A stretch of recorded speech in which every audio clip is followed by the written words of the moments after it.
I ragazzi si sentono tutti carichi e entusiasti quindi di partecipare a questo campo. Anche se hanno la mascherina, li vedo sorridenti, vedo i loro occhi brillare perché dicono: che cosa ci aspetteranno in questi 12 giorni? Sorpresa! Partono così i campi scuola ANA, 12 giorni di alpinità e base di protezione civile per i ragazzi dai 16 ai 25 anni.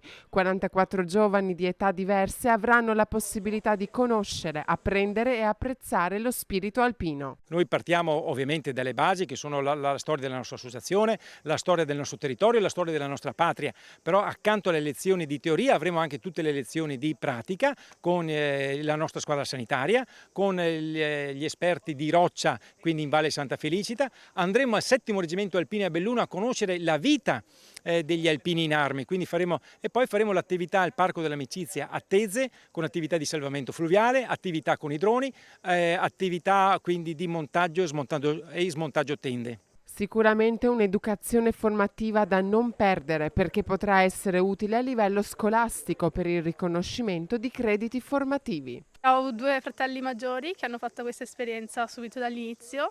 Ho sentito parlare molto bene, si son trovati bene, quindi volevo provare anch'io questa esperienza. Quindi quanto entusiasta sei da 1 a 10? 10. Mi aspetto un'esperienza che mi accresca e mi faccia maturare come tutte le esperienze che posso vivere a 17 anni.